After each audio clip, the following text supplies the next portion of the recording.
बिस्मिल्लाहिर्रहमानिर्रहीम, अस्सलाम वालेकुम। खेलों की खबरों पर तबसर और तज़ियों से स्कोर के एक और प्रोग्राम के साथ सैयद याह्या हुसैनी आपकी खिदमत में हाजिर है। यूएई में मुनक़िदा 3 मुल्की टूर्नामेंट और एशिया कप 2025 के लिए टीम के ऐलान के ठीक एक दिन बाद पाकिस्तान क्रिकेट बोर्ड ने साल 2025-26 के लिए सेंट्रल कॉन्ट्रैक्ट का ऐलान कर दिया। पाकिस्तान के 2 अहम बल्लेबाज साबिक़ कप्तान बाबर आजम और wicket keeper batter Mohammad Rizwan, जिन्हें T20 में टीम में जगह न मिल सकी, सेंट्रल कॉन्ट्रैक्ट में उन्हें न सिर्फ ए कैटेगरी से महरूम कर दिया गया बल्कि किसी भी क्रिकेटर को ए कैटेगरी में शामिल ही नहीं किया गया। सेंट्रल कॉन्ट्रैक्ट के बी कैटेगरी में T20 कप्तान सलमान अली आगा समेत कई क्रिकेटर को तरक्की मिली तो नसीम शाह और शान मसूद की सी और डी कैटेगरी में तनज़्ज़ुली हो गई, मगर शादाब खान समेत कई क्रिकेटर को बी कैटेगरी देने पर अब भी सवाल मौजूद हैं कि उन्हें किस बुनियाद पर यह कैटेगरी मिली है और टेस्ट टीम के कप्तान शान मसूद की कैटेगरी सी से डी में तनज़्ज़ुली वजह क्या है। जबकि आमिर जमाल और मीर हमजा समेत 8 क्रिकेटर्स इस मरतबा सेंट्रल कॉन्ट्रैक्ट हासिल करने में कामयाब ना हो सके और सेंट्रल कॉन्ट्रैक्ट की खिलाड़ियों की तादाद 27 से बढ़ाकर अब 30 कर दी गई है। पाकिस्तान क्रिकेट बोर्ड ने परफॉर्मेंस और फिटनेस और तीनों फॉर्मेट को मद्देनज़र रखते हुए नए सेंट्रल कॉन्ट्रैक्ट की ए कैटेगरी को ख़त्म कर दिया। गुज़िश्ता बरस बाबर आजम और मोहम्मद रिजवान इस कैटेगरी का हिस्सा रहे थे। बी कैटेगरी में खिलाड़ियों की तादाद में इजाफा करते हुए 10 खिलाड़ियों को यहाँ जगह दी गई है, जबकि मिस्ट्री स्पिनर अबरार अहमद अब सी कैटेगरी में नहीं है बल्कि बी कैटेगरी में तरक्की पाकर आ चुके हैं। बाबर आजम भी बी कैटेगरी में आ गए हैं। फ़खर जमान जो गुज़िश्ता साल सेंट्रल कॉन्ट्रैक्ट से महरूम रहे थे वो बी कैटेगरी में शामिल किए गए हैं। फास्ट बॉलर हारिस रऊफ भी सी कैटेगरी से तरक्की पाते हुए बी कैटेगरी में आ गए हैं। हसन अली भी सेंट्रल कॉन्ट्रैक्ट हासिल करने में कामयाब हुए और वो भी बी कैटेगरी का हिस्सा हैं। Wicket keeper batter Mohammad Rizwan तनज़्ज़ुली के बाद बी कैटेगरी में शामिल हुए हैं। साइम अयूब, सलमान अली आगा और शादाब खान सी से अब बी कैटेगरी में दिखाई दे रहे हैं। Fast bowler Shaheen Shah Afridi B category में बरकरार रखे गए हैं। पाकिस्तान क्रिकेट बोर्ड की जानिब से सेंट्रल कॉन्ट्रैक्ट की सी कैटेगरी में भी खिलाड़ियों की तादाद 10 ही है।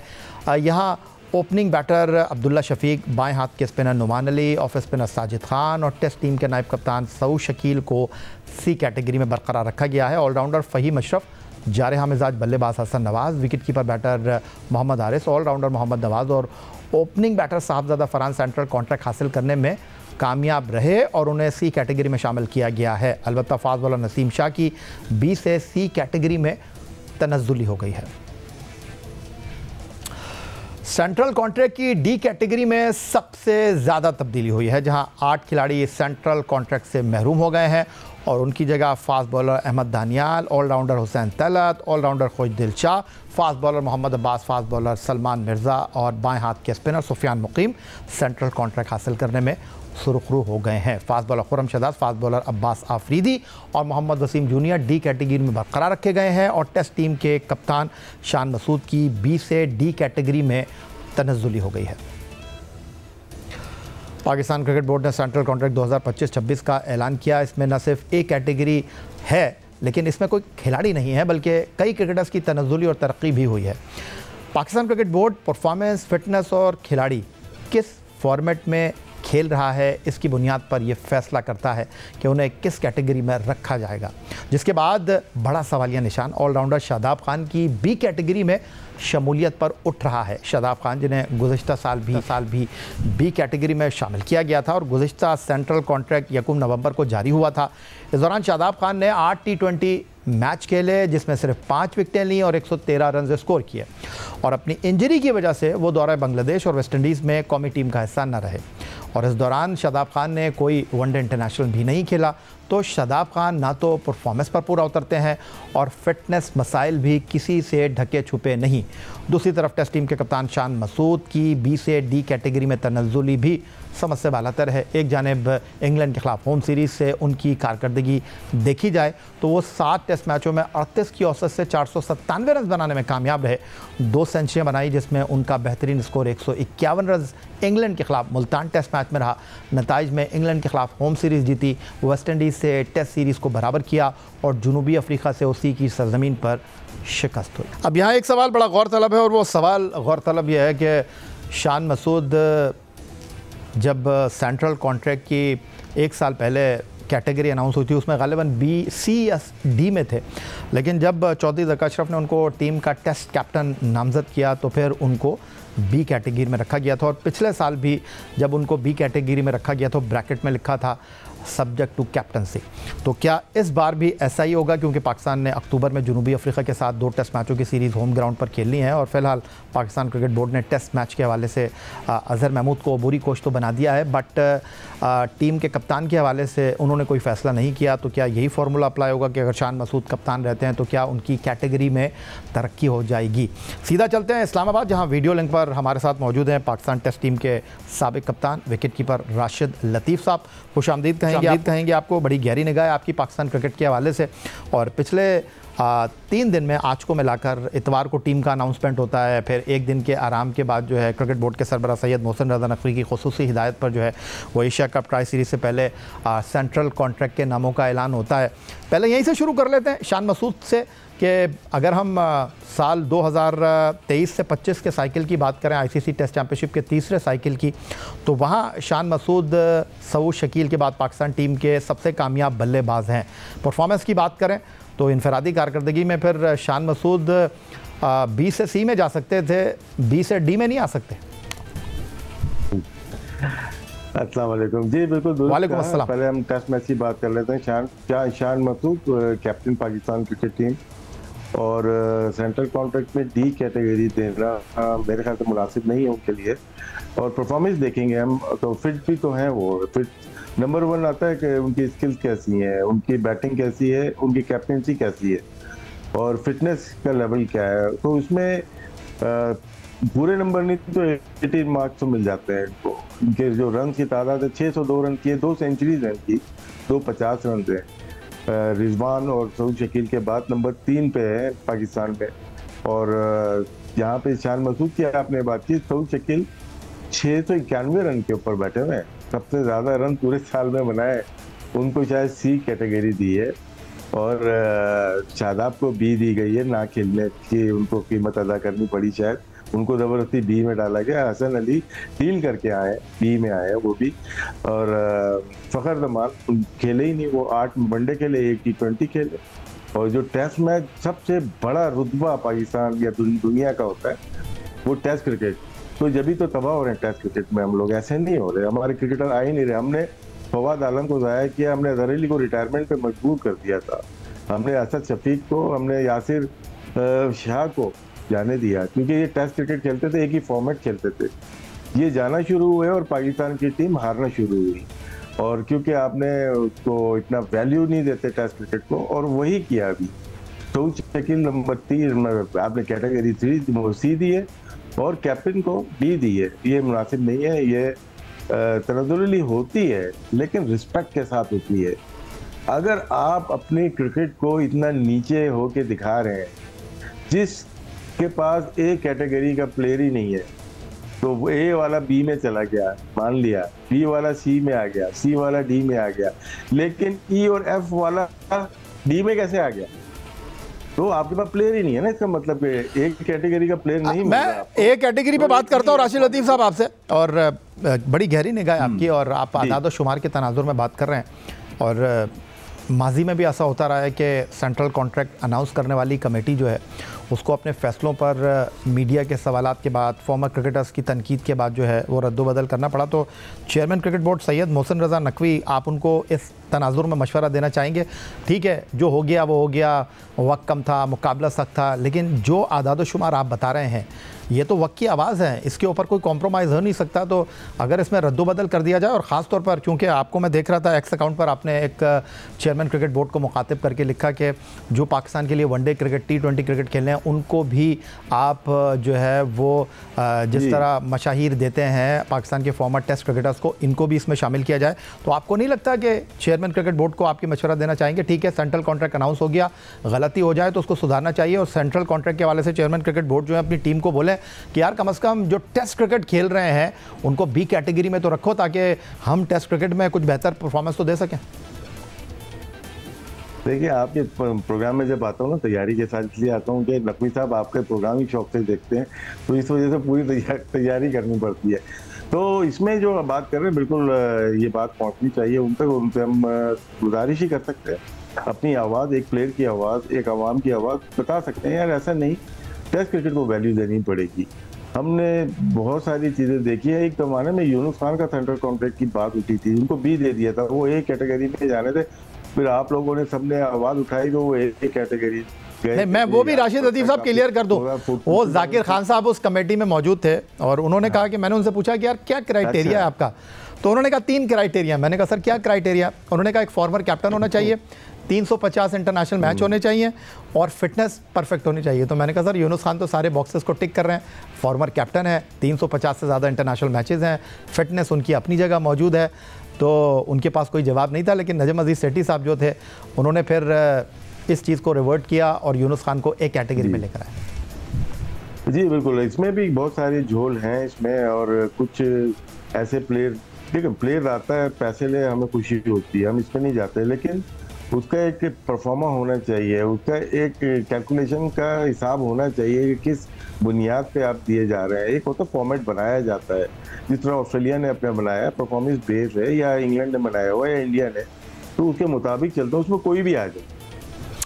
राशिद लतीफ़ साहब कह रहे हैं बड़ा होमवर्क करके आते हैं और उनकी आवाज़, उनके आदाद शुमार और उनकी गुफ्तगू में जुमलों का चुनाव इस बात का खुलासा कर रहा है। तो ये जो इस वक्त सबसे ज़्यादा talk of the town central contract आने के बाद अगर के सेंट्रल कॉन्ट्रैक्ट का एक कैटेगरी है लेकिन उसमें कोई खिलाड़ी नहीं है, इस पर ज़रा राशिद लतीफ़ साहब के सामने तफसील के साथ बातचीत के सिलसिले को आगे बढ़ाएंगे एक ब्रेक के बाद। ब्रेक के बाद एक बार पे कहेंगे खुशामदीद। पाकिस्तान क्रिकेट बोर्ड ने साल 2025-26 के लिए सेंट्रल कॉन्ट्रैक्ट के 4 मुख्तलिफ कैटेगरीज़ के लिए 30 खिलाड़ियों के नामों का ऐलान किया है और कैटेगरी 4 हैं, लेकिन एक कैटेगरी में गुज़िश्ता 2 साल में पहले शाहीन आफरीदी, बाबर आजम और रिजवान थे, फिर गुज़िश्ता साल शाहीन आफरीदी जो है वो ए से बी में आए, लेकिन रिजवान और बाबर मौजूद रहे। लेकिन इस साल जो कि एक माहिदा हुआ पाकिस्तान क्रिकेट बोर्ड और खिलाड़ियों के दरमियान के इंटरनेशनल क्रिकेट काउंसिल से जो रेवेन्यू आता है उसका कुछ हिस्सा खिलाड़ियों के सेंट्रल कॉन्ट्रैक्ट में ऐड करके उनको दिया जाएगा। ये उसका तीसरा और आखिरी साल है। 2023 वर्ल्ड कप जो कि भारत में मुनक़्क़िद हुआ था, वहाँ जाने से पहले खिलाड़ी और क्रिकेट बोर्ड के दरमियान एक डेडलॉक पैदा हुआ था और उसके बाद ये तय हुआ था। लेकिन अब हुआ ये है कि पाकिस्तान क्रिकेट बोर्ड ने जो 30 खिलाड़ियों के नामों का ऐलान किया है उसमें एक कैटेगरी है लेकिन एक कैटेगरी में कोई खिलाड़ी नहीं है और उसकी बुनियादी वजह यह है कि परफॉर्मेंस आपकी है नहीं ऐसी, तो फिर आप कैसे रख सकते हैं। और राशिद लतीफ़ साहब ब्रेक से पहले बात कर रहे थे कि ये बड़ा सवाल है कि ये पाकिस्तान की क्रिकेट कहाँ जा रही है कि एक कैटेगरी में कोई खिलाड़ी है ही नहीं। राशिद लतीफ़ साहब एक बार फिर आपकी तरफ आ जाता हूँ। ब्रेक से पहले आप बात कर रहे थे कि इंग्लैंड, ऑस्ट्रेलिया, न्यूजीलैंड, यहाँ पर प्लेयर एसोसिएशन है और वो क्रिकेट बोर्ड्स के साथ बात करती हैं, खिलाड़ियों के मामलात को तय करती हैं, लेकिन वहाँ पर जो मामलात होते हैं, मैं गहराई में नहीं जाना चाह रहा, लेकिन जो कुछ 2023 वर्ल्ड कप से पहले हुआ, अगर मैं ये कहूँ ये उसका शाखसाना है, परफॉर्मेंस के बुनियाद पर आपको अकोमोडेट किया गया, परफॉर्मेंस नहीं रही तो फिर आप बनते नहीं हैं एक कैटेगरी में, तो फिर इतना शोर क्यों हो रहा है? नहीं, शोर प्लेयर नहीं उठाएगा, प्लेयर मैं और आप, शोर मैं और आप करेंगे। वजह ये है कि प्लेयर्स को उनका हक मिलना चाहिए, ठीक है। और परफॉर्मेंस अगर ख़राब है तो आईसीसी से अपना रिकॉर्ड कम नहीं किया ना इन्होंने। वो देखें, इसमें थोड़ी डिटेल में जाना पड़ेगा। अफगानिस्तान ले रहा है 16.5 मिलियन ले रहा है, ये 21 से 25 या 23 का साइकिल था या 25 का, ठीक है। पाकिस्तान 38 मिलियन ले रहा है। अदर वे राउंड हो सकता है कि अगर पाकिस्तान की परफॉर्मेंस ख़राब है, पाकिस्तान की खुदा न खास्ता ख़राब होती है 27 के साइकिल के बाद, वो अदर वे राउंड हो सकता है, अफगानिस्तान हमारी जगह आ जाए और हम अफगानिस्तान की जगह चले जाएं। ये परफॉर्मेंस बेस्ड होता है। लेकिन अभी तो पाकिस्तान को उसी के मुताबिक पैसे मिल रहे हैं। आपकी जो रेवेन्यू है वो अच्छा है और आ रहा है और आना भी चाहिए, हमारी दुआ है। तो प्लेयर्स को जब आपको इस तरह से आप करेंगे, ये 2 प्लेयर की बात नहीं है, ये पूरे पाकिस्तान के सेटअप की बात है। सेटअप की बात इसलिए है कि आपके पास प्लेयर नहीं आ रहा, आप इन्वेस्टमेंट कितनी हैवी कर चुके हैं। हमारे पास चैंपियंस कप हो गया, उसमें 5 मेंटोर्स ले लिए, अपने पैसा कितना इन्वेस्टमेंट कर दिया, और आज आप साबित कर रहे हो 1 साल के बाद, 1.5 साल के बाद कि we are failed management, failed selection committee, failed player.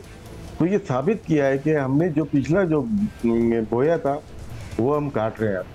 तो एक कैटेगरी का कोई प्लेयर नहीं, इसका मतलब है कि डी में तो एक भी नहीं होगा ना। जब आपके पास टॉप लेवल पे प्लेयर नहीं है तो नीचे तो बिल्कुल ही ध्यान पूरा ही होगा। अब डी कैटेगरी के प्लेयर उठा के देखें, वो बांटे गए। उसमें कुछ प्लेयर जो शान मसूद और अहमद दानियाल बराबर नहीं हो सकते। एक की 12 साल इंटरनेशनल क्रिकेट का है। राशिद लतीफ़ साहब, ये बिल्कुल आपने बजा फरमाया, और बिल्कुल शान मसूद और अहमद दानियाल में फ़र्क है, और वो एक टेस्ट टीम का कैप्टन है और एक अभी वाइट बॉल क्रिकेट के फॉर्मेट में 9 वारिद है। मैं आपकी बात से 100% इत्तेफाक करता हूँ, लेकिन मुझे ये भी ज़रा बता दीजिए आप कि ये परफॉर्मेंस बेस है ना सेंट्रल कॉन्ट्रैक्ट का। आप परफॉर्म करेंगे तो एक कैटेगरी में है। क्यों बाबर आजम और रिजवान एक कैटेगरी में थे? इसलिए कि वो तीनों फॉर्मेट, इसलिए वो तीनों फॉर्मेट के लिए लाजिम और मलजूम थे। अब वो आपकी T20 टीम का हिस्सा नहीं है। आपने बिल्कुल बजा फरमाया कि खिलाड़ियों को जो इंटरनेशनल क्रिकेट काउंसिल का रेवेन्यू है उसमें से हिस्सा मिलना चाहिए, अगर इंटरनेशनल क्रिकेट काउंसिल कम नहीं कर रहा। लेकिन एक फार्मूला तो माने ना सर, आप जब ICC की रैंकिंग की बात करते हैं, बाबर आजम थे, रिजवान थे, अब नहीं है, टॉप कैटेगरी में नहीं है, तो क्या ये उन खिलाड़ियों के साथ नाइंसाफ़ी नहीं होती जिनकी अभी आप बात कर रहे थे कि बाबर आजम और रिजवान तीनों फॉर्मेट में है नहीं, टीम में आने के लिए स्ट्रगल कर रहे हैं, लेकिन उनके सेंट्रल कॉन्ट्रैक्ट के ऊपर जो है वो कॉम्प्रोमाइज़ नहीं हो रहा? तो ये तो क्रिकेट बोर्ड खुद फंस जाता। नहीं, 2 प्लेयर्स की हम बात नहीं कर रहे हैं, हम यहाँ पे पूरे सेटअप की बात कर रहे हैं, क्योंकि मैंने चैंपियंस कप से लेके जो मेंटोर थे उन तक की मैं बात ले गया। जी सर। और यहाँ पे बात मैं जो समझाना चाह रहा हूँ ना, वो है कि एक कैटेगरी का हमारे पास प्लेयर नहीं है। अफसोसनाक है इस मुल्क के लिए, अफसोसनाक है। तो डी कैटेगरी कैसे बन गई? डी कैटेगरी कैसे बन गई? वो तो E और F हो जाता है। बजा फरमा रहे हैं। ये वजह यही है कि हमारे पास प्लेयर नहीं है। अब बात है बी कैटेगरी में आपने नहीं, मैं आपको जाने नहीं दूंगा। राशिद लतीफ़ साहब, मुझे ये बताइए, चलें ठीक हो गया, आप बिल्कुल बजा फरमा रहे हैं, ये हमारी क्रिकेट की तनज़्ज़ुली है। मैं अपनी बात खत्म करके आगे बढ़ूंगा। जी। देखिए, मुझे आप साबित कर दें कि फ़खर जमान को बी कैप में कैसे लाके खड़ा कर दिया। आप मुझे समझा दें कि हसन अली बी में कैसे आ जाता है। आप मुझे एक समझा दें कि शादाब खान बी में कैसे आ जाता है। आप मुझे समझा दें कि सऊद शकील सी में कैसे आ जाता है। आप मुझे समझा दें शान मसूद डी में कैसे आ जाता है। 5 की मैंने बात की है, मैं तो बाकी पे आ ही नहीं रहा ना। ये सरासर नाइंसाफ़ी है, ये देखना चाहिए, चेयरमैन साहब को देखना चाहिए। यही तो होता है लास्ट 4-5 ईयर से, यही तो होता है जिसकी वजह से क्रिकेट हमारी यहाँ तक पहुँची है। मेंटोर किधर है? 5 अच्छा पैसा दिया, हम लोग खुशी होती है, हमने यही नहीं बोला कितना पैसा दे रहे हो, वो है कहाँ, उन्होंने क्या प्रोड्यूस किया। आपकी जो टीम गई थी, किंग्समैन शिकागो से हार गई, ठीक है ना, डार्विन में कल हार गई थी, आज हारी है सुबह। बहुत शुक्रिया राशिद लतीफ़ साहब हमारे साथ मौजूद है, पाकिस्तान क्रिकेट टीम के साबिक कप्तान, विकेट कीपर, इस्लामाबाद से वीडियो लिंक पर। पाकिस्तान क्रिकेट बोर्ड ने सेंट्रल कॉन्ट्रैक्ट के लिए 30 खिलाड़ियों के नामों का ऐलान किया है, और एशिया कप के लिए पाकिस्तान के बाद अब भारत ने भी सूर्या कुमार यादव की क़यादत में अपने स्क्वाड का ऐलान कर दिया है। उस पर हम उनसे गुफ्तगू कर रहे थे। यही आज का हमारा प्रोग्राम था। एक्स अकाउंट पर आप हमें फॉलो कर सकते हैं, ईमेल कर सकते हैं, अपनी राय से आगाह कर सकते हैं score@jio.tv पर। इस दुआ, इस उम्मीद, इस तवक्को के साथ कि पाकिस्तान में खेल और खिलाड़ी तरक्की करते रहें। सैयद याहिया हुसैनी को स्कोर की पूरी टीम के साथ अगले प्रोग्राम तक के लिए इजाज़त दीजिए। अल्लाह हाफ़िज़।